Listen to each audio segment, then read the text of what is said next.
Então, oi, prof, oi, colegas. Eu vou dar início então à apresentação do nosso tema, né?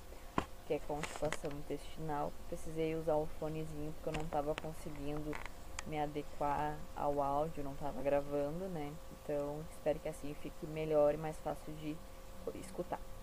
Bem, o nosso tema é constipação intestinal. Então, o grupo é a Júlia, a Karen, eu, Mônica, Pamela e Vanessa. Então, os aspectos relevantes da doença, da constipação, né, implicam em ausência ou dificuldade de evacuar com fezes endurecidas, né, características observadas por 1 ou 2 semanas. Então, não é ter constipação 3 dias na semana e aí depois tá normal que vai caracterizar o problema. Então, ausência de evacuação ou dificuldade de 1 a 2 semanas. Geralmente ocorre precocemente, né? Muitas vezes é logo ao nascimento da criança ou nos primeiros meses de vida já é identificado essa dificuldade, né? Tem inúmeros fatores genéticos e dietéticos também, psicossociais que eu vou explicar agora na sequência, que podem interferir na evacuação dessa criança, né? Então, os fatores constitucionais, o que seria isso? É o aumento do tempo do trânsito intestinal. Então, essas fezes ficam muito tempo no intestino, causam mais fermentação. Geralmente, elas ficam alocadas então nos cólons, então tem essa dificuldade para evacuar. Pode ser por fatores hereditários, então a mãe, o pai tem, então isso cresce 2 a 4 vezes mais que a criança também desenvolva essa dificuldade, né?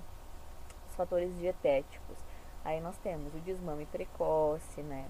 Então, geralmente, essa criança desmamada é oferecido outros alimentos, né, que não fossem os ideais. E aí, ou também é oferecido a fonte láctea, né? É oferecido a fórmula, porém essa criança só toma o leite, não come uma fruta, não come uma outra fonte de fibra que vai auxiliar ela no processo de motilidade, né, que vai criar o bolo fecal, que vai auxiliar na excreção desse resíduo, né? Então, aí essa ausência de fibras é o grande problema, né? Porque muitas vezes os pais pensam, bom, estou investindo no leite de qualidade, né? Estou pagando caro numa fórmula e não estou vendo benefício porque meu filho não consegue evacuar. Bom, mas também tem que ser aliado a uma alimentação variada, né? Que tenha frutas, verduras, que tenha as fibras que a criança necessita, né? E aí os fatores psicossociais é quando essa criança ela começa a tentar evacuar, tenta e não consegue. Aí dói e o que acontece? Ela se retém. Bom, se me causa dor, automaticamente eu vou tentar evitar que isso aconteça, então eu vou tentar evitar de ir ao banheiro.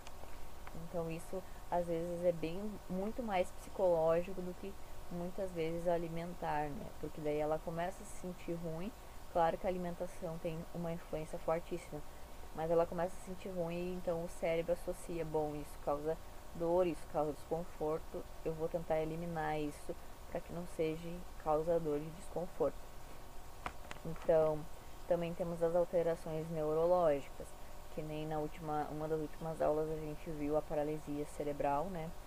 Então, essa criança ela já tem uma nutrição prejudicada por causa, o desenvolvimento dela já vai ser prejudicado por causa dessa condição de doença, né? Então a gente imagine, bom, essa criança está em cadeira de rodas, muitas vezes, acho que na maioria das vezes ela precisa de uma cadeira de rodas. Então a atividade física, a brincadeira que ela estaria fazendo, né, se movimentando para auxiliar na fortificação do intestino, da parede intestinal, ela não está conseguindo, ela não pode. É nessa condição que a limita. Então ela não consegue. E isso a gente pode pensar, bom, então se a pessoa que caminha, que corre, né, e aí tem provavelmente uma parede intestinal mais reforçada, que auxilia na evacuação, a gente pensa então, bom, então essa pessoa está bem prejudicada, né? Então por isso que é muito importante a alimentação, o consumo de fibras, para que, apesar dessa condição dela, ela consiga levar uma vida normal, uma vida intestinal, uma saúde intestinal normal, apesar da condição dela de não conseguir se movimentar, né, e deambular sozinha.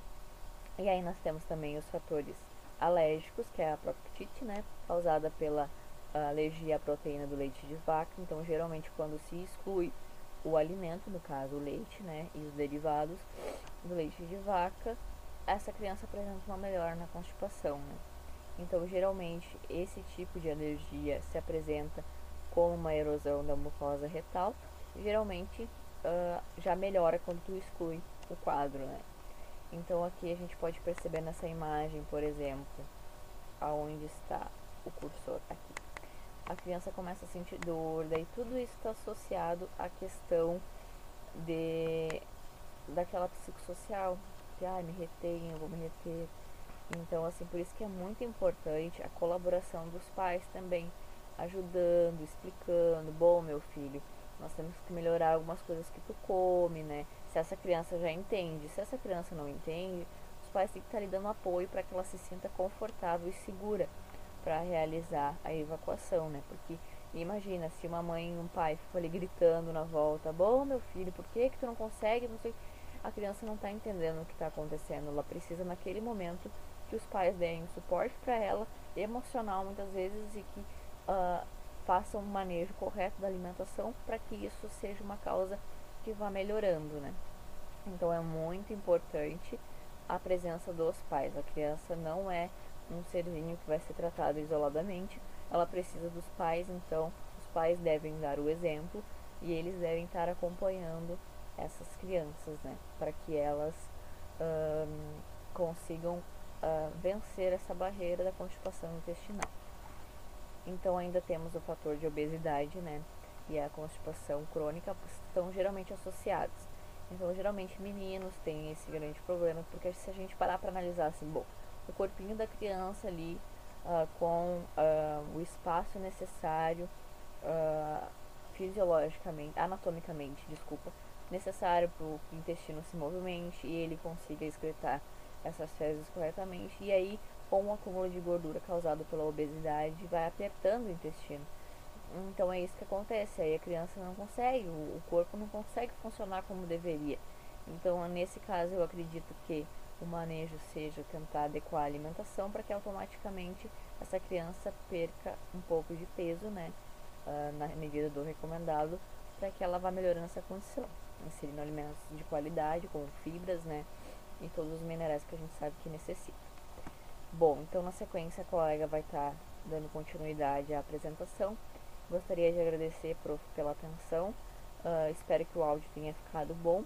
Grande beijo, espero que em breve a gente se veja. Beijão.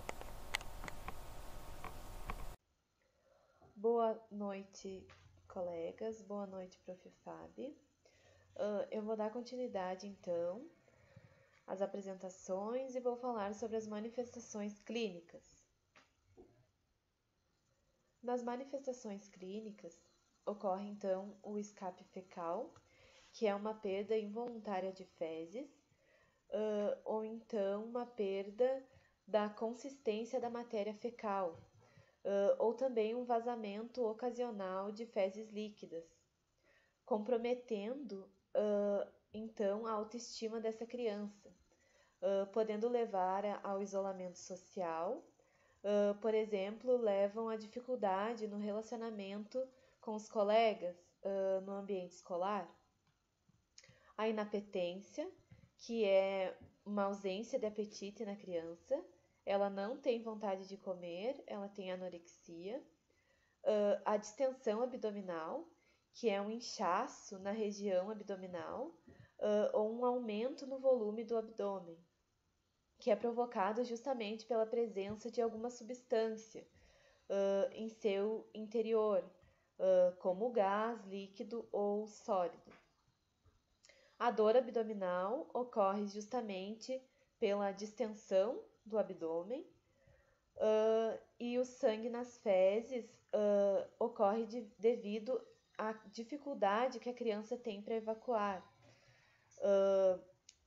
justamente também pelas fezes ressecadas e o esforço que ela faz para poder evacuar faz com que cause uma pequena lesão, uma fissura na região anal, provocando então sangramento em pequena quantidade. A flatulência, então, ocorre justamente pela constipação, que retarda a passagem da comida pela parte inferior do aparelho digestivo, que provoca então uma maior fermentação dos alimentos e, consequentemente, uma maior produção de gases. Sinais urinários, que é uma incontinência urinária, ou então que é uma incontinência urinária, que é uma perda súbita da urina e de forma involuntária pela uretra, aumentando também a frequência urinária nessa criança. A náuseas e vômitos e o empachamento pós-prandial. O empachamento pós-prandial é uma dificuldade de digestão. Então, é uma indigestão que essa criança tem, que é uma sensação de desconforto no abdômen durante ou logo após uma refeição. Muito importante lembrar que, de qualquer maneira, para ter um bom funcionamento do intestino, é importante adotar alguns hábitos alimentares, como beber muita água e a ingestão de fibra associado, como também a atividade física. Melhora o quadro clínico e as manifestações que essa criança apresenta. Muito obrigada. Boa noite a todos os colegas, boa noite, Prof. Fábio. Bom, como o nosso assunto é constipação, eu vou falar um pouco sobre as características. Nem sempre choro ou esforço de um bebê é considerado constipação, então a gente tem que estar bem atento aos sinais, às características. Esses sintomas são em geral causados porque a criança não relaxa o músculo do assoalho pélvico durante a evacuação e normalmente se resolvem espontaneamente. A gente tem muitas características que devem ser muito avaliadas pelos pais nessa hora, porque a gente sabe que isso é um incômodo muito grande para a criança. Eu, particularmente falando, quando eu tive 6, 7 anos de idade, eu tive constipação. Eu tive que ficar internada até por uma semana no hospital. Meus pais nunca imaginaram a gravidade que já estava e realmente foi algo bem constrangedor para mim, porque nem eu imaginava já que estava num nível tão avançado. E muito disso foi a questão da alimentação. Era uma idade mais complicada, eu era uma criança, mas também não sabia me alimentar de uma forma tão correta, nem os meus pais sabiam da gravidade na época. Então é bem importante a gente avaliar, porque pode acarretar para o resto da vida da criança, né? Muitos sintomas e tudo. E dos principais sintomas da constipação inclui a ausência de evacuação durante 2 ou 3 dias, fezes duras ou dor durante a evacuação, né? A criança fazer muito esforço, fezes grandes que podem entupir o vaso sanitário, gotas de sangue no exterior das fezes, até febre, redução de apetite, perda de peso, acarreta num crescimento ruim para a criança também, né? Temos também, em alguns casos, vômitos, inchaço abdominal, dores abdominais, a criança reclama de inchaço e dor na região da barriga. Nos bebês, perda do tônus muscular, o bebê parece flácido ou fraco, na redução da capacidade de sugar. Então, temos que ficar bem atentos, né? As características são muitas e fáceis de notar, até para o desenvolvimento do bebê, né? Bom, então eu vou falar sobre os tipos de constipação. Eles são divididos em 2 grupos, primário e secundário. O primário se caracteriza em constipação por trânsito lento, que seria por algum tipo de doença, disfunção do assoalho pélvico, distúrbio de defecação. Seria, então, basicamente desordens da função anorretal. E a secundária ocorre, então, por hábitos de vidas não saudáveis, como a baixa ingestão de líquidos e fibras, o sedentarismo, o uso de alguns medicamentos, e também pode ocorrer por fatores psicológicos, como anorexia, depressão e até mesmo o abuso sexual. Bom, continuando, eu vou falar sobre o tratamento. O programa terapêutico, ele consiste basicamente em 4 etapas. A primeira é a educação, que é importante para estabelecer uma relação entre o profissional da saúde e a família, incluindo o próprio paciente. As medidas educativas, elas visam oferecer explicações sobre a constipação e o programa terapêutico que vai ser utilizado. Segunda etapa, desimpactação fecal ou esvaziamento do fecaloma, que é um procedimento de lavagem intestinal realizado geralmente na primeira consulta, com a utilização de enemas como sorbitol, soluções fosfatadas, glicerina ou vaselina. A terceira etapa é a presença de reimpactação, que é feita com o uso de laxantes, ingestão de líquidos e fibras alimentares. É preferencialmente usada em crianças acima de 6 meses por conta dos efeitos colaterais. Os laxantes mais utilizados são o óleo mineral, hidróxido de magnésio e a lactulose. A quarta etapa, então, é o recondicionamento do hábito intestinal. Nessa fase, procura-se incentivar a criança a sentar no vaso sanitário com os pés apoiados para otimizar a prensa abdominal durante 5 a 10 minutos após as principais refeições, a fim de aproveitar então a presença do refluxo gastrocólico que vai facilitar na evacuação. Eu trouxe duas informações sobre o tratamento dietético, então. O Comitê de Nutrição da Academia Americana de Pediatria recomenda a ingestão de 0,5 gramas por quilo ao dia, atingindo o máximo de 30 gramas na adolescência. A Fundação Americana de Saúde ela preconiza que a partir do término do período de lactância até a idade adulta, a ingestão diária de fibras seja calculada a partir da idade em anos, acrescendo de 5 gramas, atingindo o máximo então de 25 gramas no período pubertário.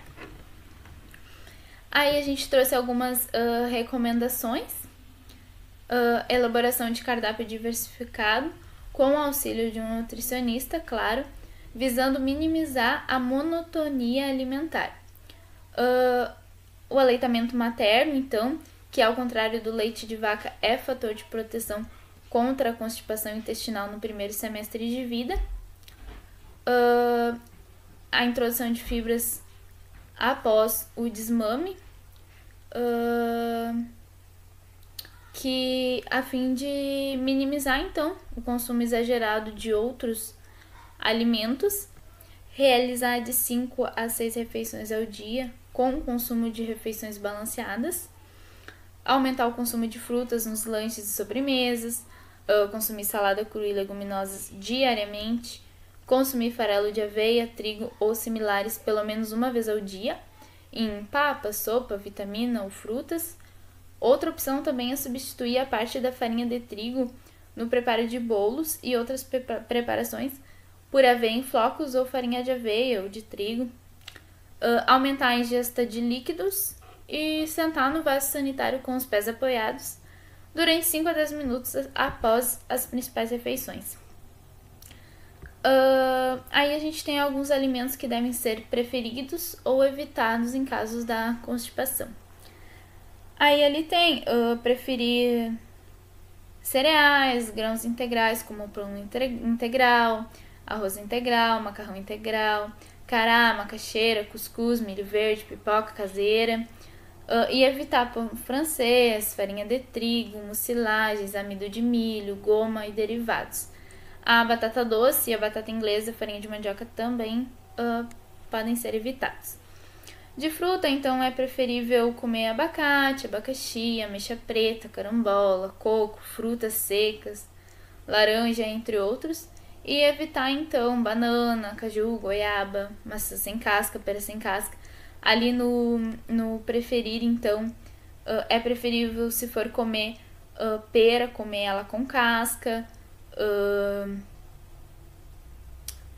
Em vegetais, então, é preferível todos. Aí ele cita alguns: abóbora, selga, agrião, couve, espinafre, beterraba. Seguindo leite e derivados, é preferível comer leite e iogurte integrais, coalhada, queijo, carnes de boi, frango, peixes ou ovos.